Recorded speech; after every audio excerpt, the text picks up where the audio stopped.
This is the talk of Music City Real Estate. Welcome back to another episode of the Talk of Music City Real Estate, where we educate and motivate all things real estate. My name is Monty Moore with Realty One Group Music City. And I am Jason Hoover, standing in for the one and only Carrie Ann of CMG Financial and my mortgage team. Every week we'll be posting a new episode chock full of Nashville real estate value. You can follow along and subscribe at talkmusiccity.com. Got a question for us? Ask away at questions@talkmusiccity.com. All Monty. right, Jason Hoover How's in it going? those amazing shoes of Miss Carrie Ann Sear of CMG Financial. Oh man, I don't envy you, brother. I don't envy you. I've been at gone all. for a little while, so I come back and she's gone, so I don't know how to take that. We have an awesome lady with us today, and a very awesome lady that has offered to share some recent challenges that I know that other real estate professionals are going to want to tune into. This is going to be one of your most important podcasts that you listen to this week, folks. I promise you that. This is really going to be important. In my 37 years, Jason, just so you know, and by the way, Mrs. Laura Pierce, yes, we're so glad to have you with us. Thank you. From, and I think you're with Realty One Group Music City, right? Yes. Yeah, we're so proud of you.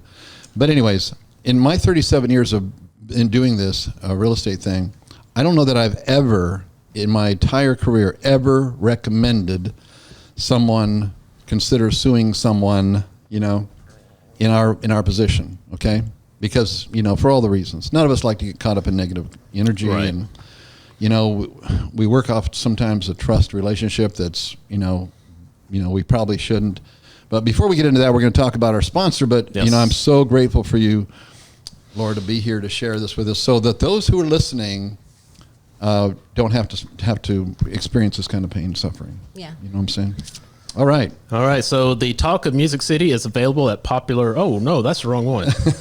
Music City Removal is the #1 junk removal service in Nashville. From residential, commercial, and construction, they're experts in ridding you of junk. Their costs include labor and dumping fees without any hidden or added expenses. Whether you need a full clean out or just one item removed, they have you covered. The Music City Removal team knows the importance of respect and trust while in someone else's home. They understand the inconvenience of junk left behind by previous homeowners and tenants and are determined to provide an affordable and customer-focused junk removal service that puts you first.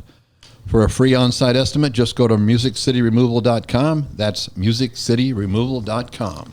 Music City Removal, because clutter ain't cute. Shazam! It ain't cute.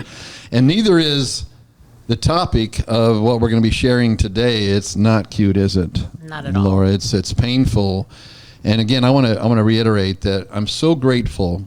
So often, and we're just talking about this, so often in our industry, we end up having to learn, what other people have already learned because there just wasn't maybe a really open level of communication, or maybe sometimes caring hearts or whatever, because historically this industry has been kind of a Lone Ranger kind of approach in a lot of ways, unless somebody's on a team. But I've seen even teams not communicate at the level that would be beneficial because of the competitive nature of sometimes of a team. And though we enjoy a great competitive nature in our organization, it's not a cutthroat kind. It's the kind that's cheering people on, and I'm grateful for that. But anyhow, today's topic is so fresh and painful right now that you're dealing with. And so give us some backstory. First of all, who are you? How long have you been in real estate? And you, about your experiences. We like to know who we're talking to and hearing from, and share that with us. You live here locally in Spring Hill, Thompson Station? Where do you live? I've been in Franklin for over Franklin, 20 okay. years. Franklin. Just moved 5 miles down the road to Thompson Station. Okay. So Williamson County is definitely home for me. My first career was in healthcare. Oh, that's right. You're a nurse. So a very camaraderie, is that a word? A lot of camaraderie, a lot of everyone working together to benefit the patient. You can have different opinions, different approaches, but you all come together for a common goal. Right. So when I started my real estate career 5 years ago, the dog eat dog, stab you in the back mentality was very foreign to me. I'm very trusting by nature, very compassionate, naive, my husband would say, to the real ways of the world.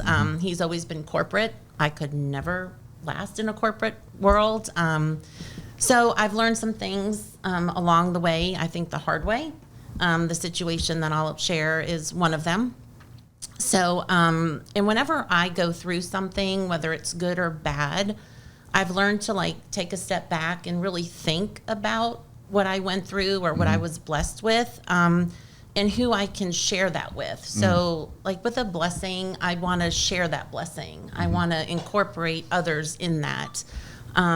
Whether it be monetary, I'm looking for ways that I could take a small portion and, give some to someone else. Or if it's just a good experience, I want more people to experience that.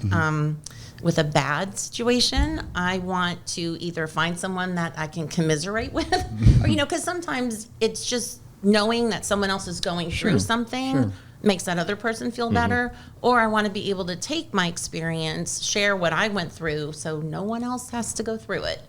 And that's, There's so much value in that. Yes. Right. I appreciate that heart.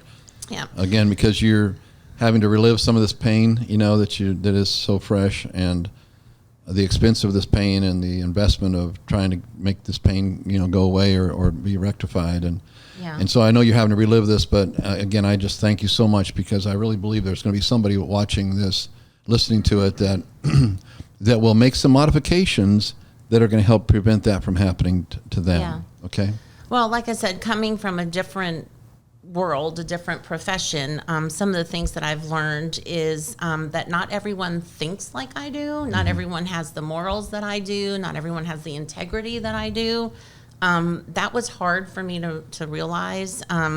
Also, how important documentation is.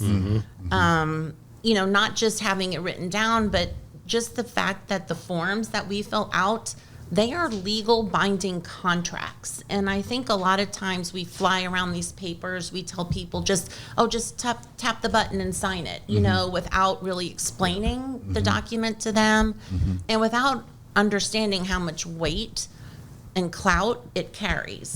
So I guess I'll just explain my situation. Yeah, no, that's... Now, well, and I just want to emphasize what she was saying, because that's one of the things that we teach our agents, is that every single word on those documents matter. Yeah. And you need to know them, and you need to understand what it is conveying. And before you ask anybody to put their signature on it, right, you need to have that discussion with them. But just like you said, I think people just get so lackadaisical and just send it over. Right, hey, here's some stuff, read it over. If you got questions, let me know. Yeah. And that's just not being a professional. Every blank needs to be filled out too, doesn't it? Yes. Yeah, but so share with us what your experience was. Okay, so I obtained some clients through a referral. So a girl that I know, a young lady, put her license in referral status and referred me these clients who are from another state, coming to Nashville to buy their second home. The situation became a little convoluted, or just, hairy, in that my girlfriend's father works with the gentleman client. So there was that business relationship, because I have had several people say to me, and I've learned with experience, that not everyone is someone you want to work with, so I've had people say to me, why didn't you dump them a long time ago? Why didn't you? First of all, there was that relationship that I was trying to preserve. Of course, now we're suing, but anyway. I know when we first met, you first came to work with Realty One Group, I remember you talking about these folks, and I said, boy, God bless you for your patience, because at that point it had been quite a while, if I recall. A year and a half. Yeah, and you just wanted to, because of that connection, with the friend's father, and you wanted to honor that, and God bless you.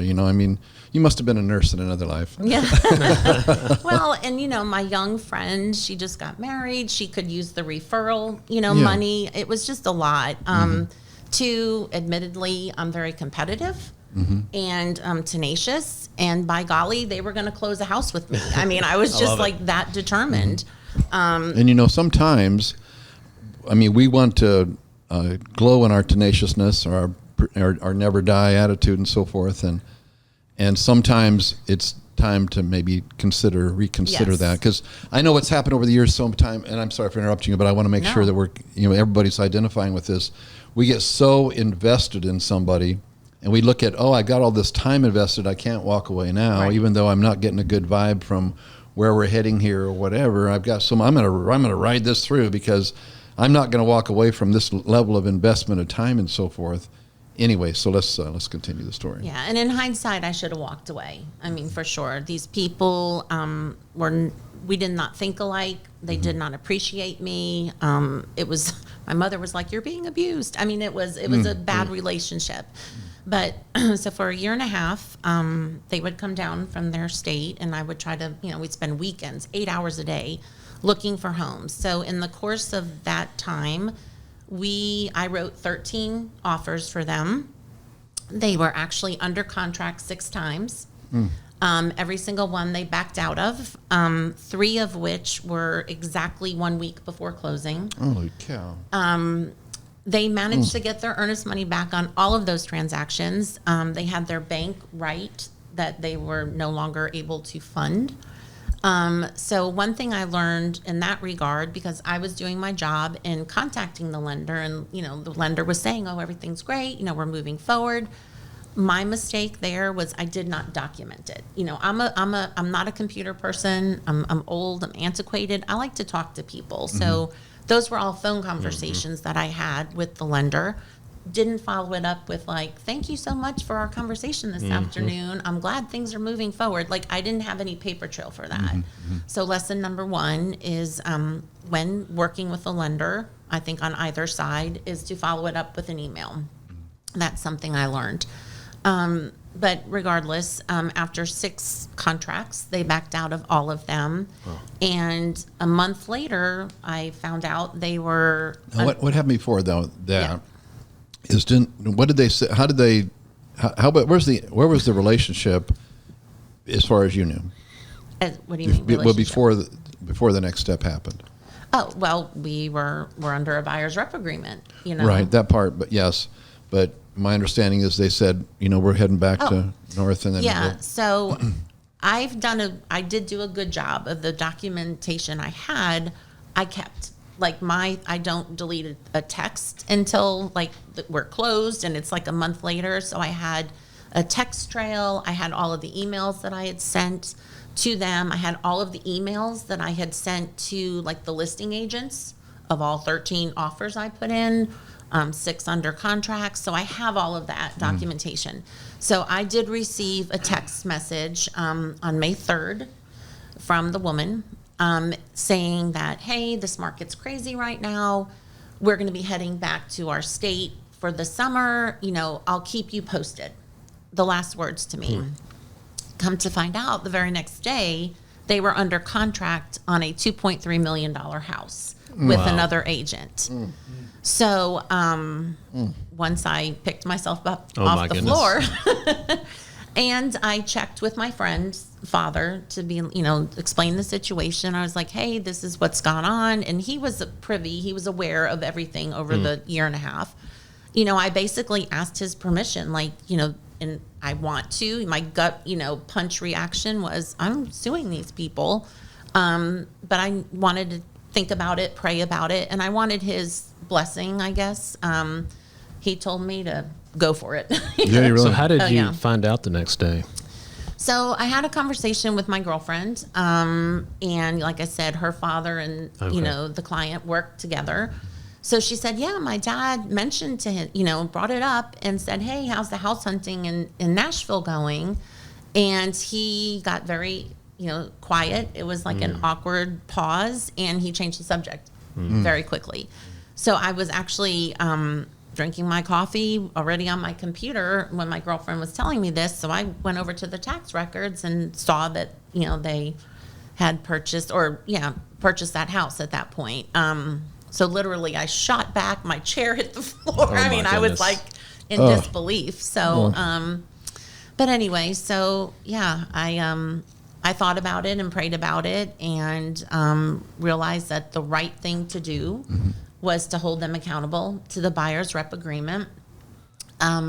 some of the things that I've learned about that document is, number one, how important it is, how important it is to explain it so that your client definitely understands, and also the verbiage to put on the different lines to. Yeah, I really want to go. I want to go into that line by line, Laura, and I really appreciate what you come up with on this. Has this been with the guidance of your attorney, I Yes. assume? Mm-hmm. Okay, awesome. Yeah. Now, before we do this, so I want to underline something here for everybody, just so there's no misunderstanding here. Okay, I am not a proponent of somebody showing somebody a house, and in that documentation, one of those documents that wasn't well explained, nor the ramifications of that document explained, and there's like a one-time deal, and now they're under an agreement, okay? I am not a proponent of that. I can't tell you how many times that I have had somebody from another organization who didn't explain it, and the buyers maybe got frustrated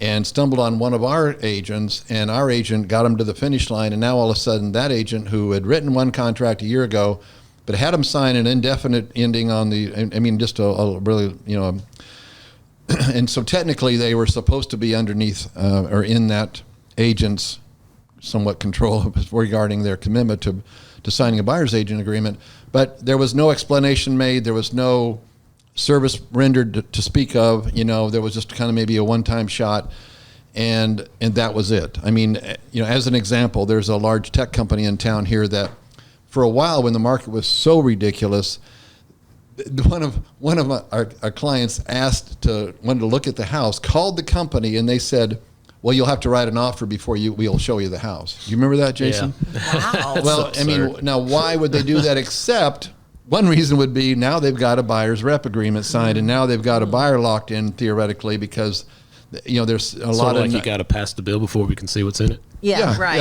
Yeah. Exactly. Yes, I went there. Imagine that. So I'm not advocating, that kind of behavior, that kind of lack of service, that lack of communication and explanation. Okay, just want to be clear on that. Yeah. But in your scenario here, I am 1,000% because you obviously were very diligent, very professional. Mm-hmm. Multiple offers won, multiple offers backed out of. Yes. That multiple you had worked hard, buyers rep agreements. I mean, over the course of a year and a half, I think we had 6 buyers rep agreements. Yeah, exactly. They knew what they were signing, and so there's no mystery in that whole process. Okay, I just want to make sure everybody's clear on that. Correct. So I'm not advocating laziness. All right, I'm not advocating a lack of communicating. Because I'm really tired of seeing sometimes, we had a Trek complaint recently filed against one of our agents for that very reason. And yet the agent tried to say, well, I explained it to him. In course, according to the customer, they had no clue. I mean, they barely spoke the language. There was no clue of what they had signed. And we got to remember that. Let's be professionals. Okay, I'll stop that rant. Yeah. I'm sorry. So I'll just go through the buyer's rep that they were under at the time that this occurred, for the general description, size, and location, which is Section A. Well, before we dive into that, I'm so sure. sorry. No. Would you explain to us why this became important to that we're actually about to discuss it? Yeah, let's talk. Yes. How it ended up where this verbiage is. Okay, yeah. Or how this came about. Yeah. So. Because what you did is what most of us do. Right. So how I had filled out my buyer's rep that they were under was in Section A, general description, size, and location. I will fully admit this was like my 6th buyer's rep agreement with them. I was trying to get it done because we were putting in an offer. We were up against another offer. It was one of those very hastily filled out, sent to sign. So in my haste, I wrote general description, size, and location. I simply put Nashville. Price, budget, or price range and terms. I am very respectful of people's budgets. If you tell me, $700,000 and less, that is what I'm going to put on the form. I feel like I need to validate the client that I've heard you, be respectful of dollars. I mean, that's one of our biggest complaints. They said I didn't want to spend more than $500, and they keep sending me $600. Yeah. So and absolutely. I would never do that because, of course, I'm going to fall in love with a house that's more than I can afford. So again, on that buyer's rep agreement, they had told me 1.5 and under, so that is what I, wrote. And those are the 2 things that have come back to haunt me. The house that they did finally purchase was in Brentwood, so not Nashville, and it was for 2.3 and not the 1.5 and under that they had instructed me. So that is their response to my demand of them to pay me my commission, is that the buyer's rep did not include the property that they ultimately purchased 5 weeks or under contract a month after we backed out of the sixth contract. So that having been said, again, I'm kind of doing this to myself because I have documentation that states otherwise. I have documentation that I showed them a total of 6 homes through showing time in Brentwood. So we did explore outside of Nashville. In fact, the day the buyer's rep was written, and the reason I did it so quickly was we put an offer in on a home in the Governor's Club. So definitely Brentwood. So even though my form says Nashville, you were interested in a Brentwood home that day. And I also have record of all of the homes that I showed them, through showing time. Some of them, I know I showed them more in Brentwood in particular, calling, some say call the listing agent, whatever. But Sure. I have documentation of 6, and that is a very important thing. Again, I mentioned I'm not real computer savvy. I'm not always in front of my computer. I'd like to talk to people. From now on, I will be booking all of my showings through the showing center, like through, online computer. And there is a section that it asks you buyer's name. Now, it's optional. You don't have to put it in. And, part of me is like, why do they need to know that? I'm not going to put my buyer's name in there. They're going to steal my buyer. But... And be honest with you, let's pause here for a second. That's what's kept me from doing that as well, knowing that it was owned by Zillow. Right. I just didn't trust that whole scenario, but I guess you don't have to put any other identifying characteristics there other than their name. Right, I guess. just last name, Right. Okay. So, when I went back and pulled through showing time the 80 plus homes, I could highlight and show that I had shown them. 80? It was 80? over 80, yes. And actually, we went back to some like 3 and 4 times. So, but yes, 80 different individual homes. How many offers are getting written? We wrote 13 offers, and we're accepted on 6. So Wow. I definitely, it was, I know how to fill out a contract now. I mean, it was, I learned a lot. But, I know this is probably silly, but part of that pain and suffering that I feel there is that in every event that was accepted, every offer that was accepted, you had to sell yourself and your clients to that agent. Multiple offers. Another level of trust had to be extended that was then just jeopardized, obviously, in the eyes of that other agent who they walk away at the last hour. How frustrating is that? How embarrassing is that? Sure. How monumentally wrong is that? From everybody's perspective, other than I guess theirs. So anyway, I'm sorry. Yeah, continue. I probably have a very bad reputation in the Green Well, Hills area. I won't deal with certain honestly. agents if I can help it because of that kind of silliness. Yeah. I feel like they don't have control of their agents, so I don't want to work with or their buyers and sell. And I know sometimes we just can't. This is Yeah. obviously a screaming example of that. Right, it is, and Because this is no reflection on you, certainly, no, yeah, other than we're too damn patient. Okay. yeah. So, where was I? So anyway, the buyer's rep agreement has come back to haunt me because they did purchase a home that was very different, outside of the scope That you'd of the put on buyer's the- rep yeah. that I had. But like I said, I do have the documentation of the text messages she sent me, of emails she sent me. The showing time, I was able to print and highlight all of the addresses that I had shown them. Of course, that could be argued in that how do we know that you showed these 80 homes to the client, to the last name? Just because you showed them doesn't Right, mean they showed because them. I did not fill out that box, with their last name, which I will do from now on. Hoping no one, purges them, but I will take that next step because then emphatically, without a doubt, these 80 homes were shown to you, when you wind up in a court of law. Right. So, Which we hope never happens, but just in case, let's be smart. yeah. So how do you, I'm curious then, some of those things that were vague about like location, like price range, what's the better way of approaching that? Because I think that's where the real Well, I mean, we know as professionals something like this could happen to somebody else and never happened to me. I'm sure you'd felt that way as well. Now we know it can happen to anybody. If it happened to you, as kind and considerate as you've been. But how do we keep this from happening again? I mean, so the location, for instance, how do we put the location there when we know? I mean, there's an old saying that says buyers are liars, sellers are too, because they don't know what they want, until they get there and so forth. I get all that.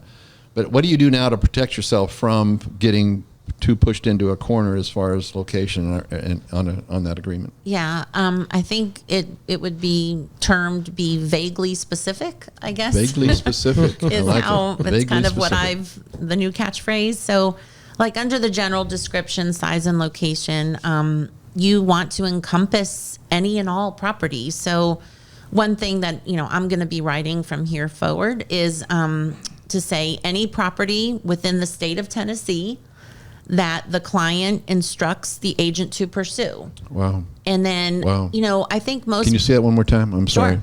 Because this is really, really important. I've always just put, a town or whatever. I just kind of slapped it together. I never got that specific, vaguely specific. Any property within the state of Tennessee that the client instructs the agent to pursue. And as a buyer, I think you want to know that you're heard, and that if you tell somebody, I want a 3-bedroom, 2-bath in Hermitage, so I will then include maybe a phrase such as, or for example, like 3-bedroom, 2-bath in Hermitage. Like, I think you need to honor what they're telling you and, let them know that you hear them.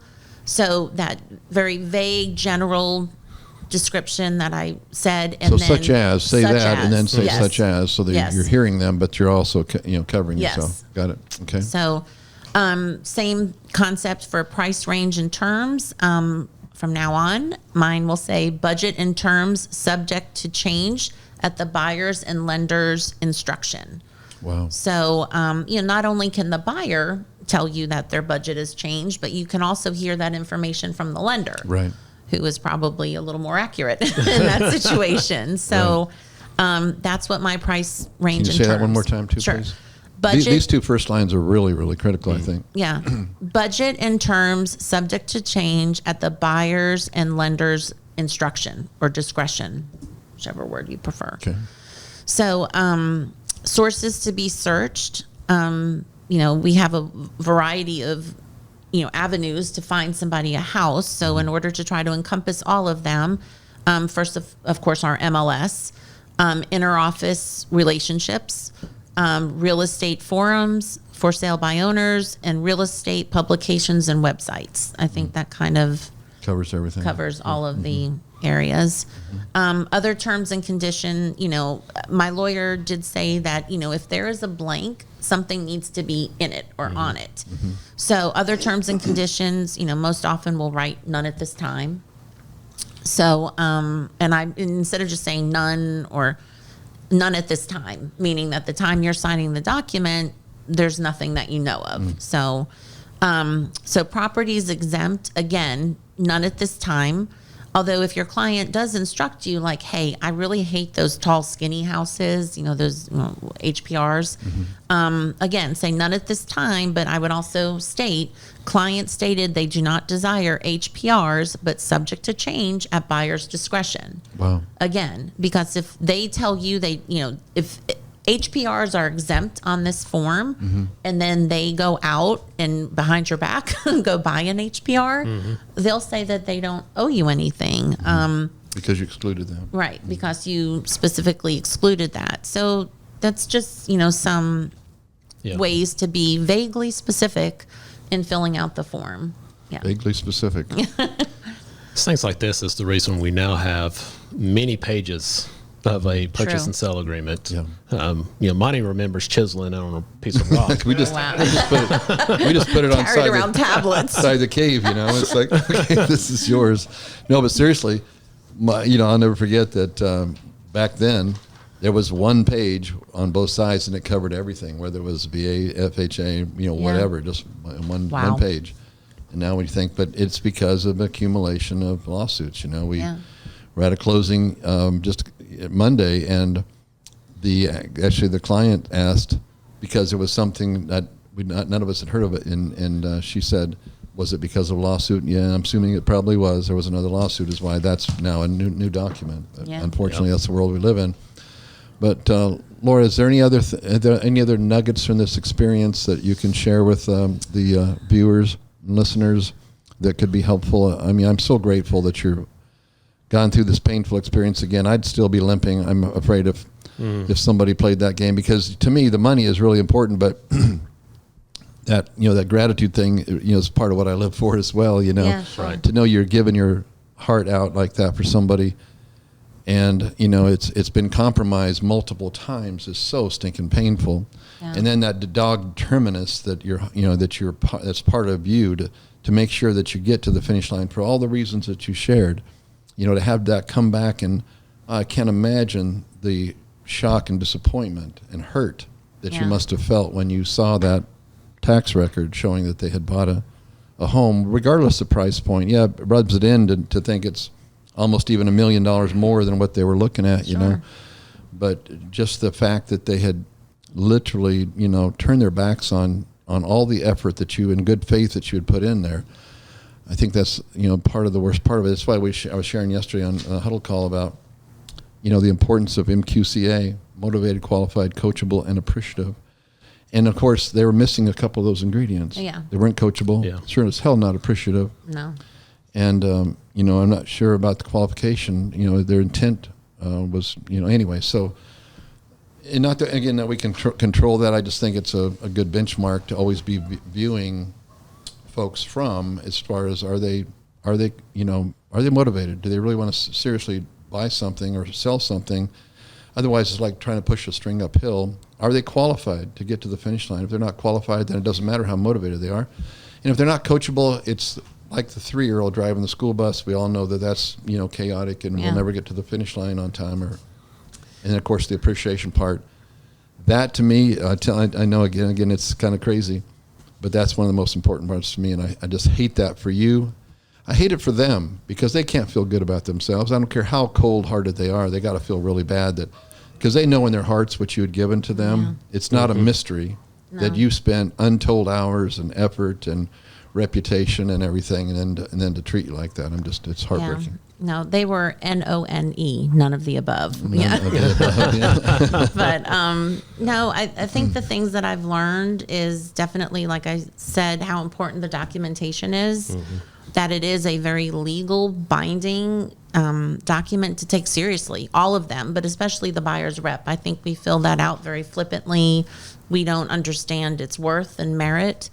And then, two, come to realize that I don't really want to work with everyone, different types of people, if we're not going to get along and, they're not going to appreciate, my first career in healthcare was because I am very compassionate with people, and you get that immediate gratification when they achieve a goal and, when they get better. And that's why I do real estate too, is I love helping people. So if I can help them find their house and, they're happy and, without that, it's like, why do you do the job? I mean, of course, there's a paycheck involved, but that's not what motivates me anyway. Yeah, me either. I understand. Yeah. And that's very key, is that that's one thing I love about being an entrepreneur, is we have the ability to say who we're going to work with and who we're not going to work with. When we're hired by somebody else, we're at the mercy of what they tell us to do. And I think a lot of agents, they just look at the money. Yeah. And, even looking at forums and stuff, I'll see questions similar to that being posed. Hey, would you continue working? They're like, I would take them. It's still a paycheck. And I'm like, all right, you go get beat up. You let your, your pride and all that. It's not worth it. To me, I would love to, my happiness is more valuable than that paycheck this one person is going to give me. And when I can go in a good mindset, create more relationships and more business, because whenever they do, it's a mind suck. Yeah. And you had that black cloud, and every time the phone rings and it's them, you're like, oh. Yeah. I mean, it's not worth it. No, it's not. I look at the same thing when we're recruiting agents to the organization. Yesterday as an example, I had an agent reach out last week wanting to get together last week, and I provided a time, and then she couldn't make it, and then then she said, if you can, Monday at noon would be perfect, and blah blah blah. And I said, I worked around my schedule around Monday at noon. At 12:15, she had not shown up, and I sent out a text and said, are you still on for today? And she goes, well, I was about to let you know that it's not going to work out for me today. Can we reschedule later in the week? And I said, Wow. what I've learned is that sometimes this is kind of like a first date. And if a first date doesn't show up, it's a no-show. That's probably not a great fit. And I said, no offense here, but I think you probably, need to consider other companies. I don't think this will be a great fit because we're looking for folks that understand that MQCA, then they're going to be appreciative, at least respectful of my time. Right. And that's big. It's not going to get any better than that first experience, probably, Yeah. Anyway, Laura, we're so grateful for you. Very You're grateful. such an awesome heart in this family of professionals. We're so grateful for that. And Well, thank you for letting me share this because, like I said, I don't want anyone else to have to be in the position that I'm in. So and that's really just exemplifies your caring heart for not just your clients, but your peers as well. And so thank you so much. And again, everybody, thank you for joining us today. We're so blessed to be in front of you or you're listening to us today. And be sure and check out future episodes of the Talk of Music City Realestate.com. We're so grateful that you're with us. Be sure and check us out next week as well. Bye for now.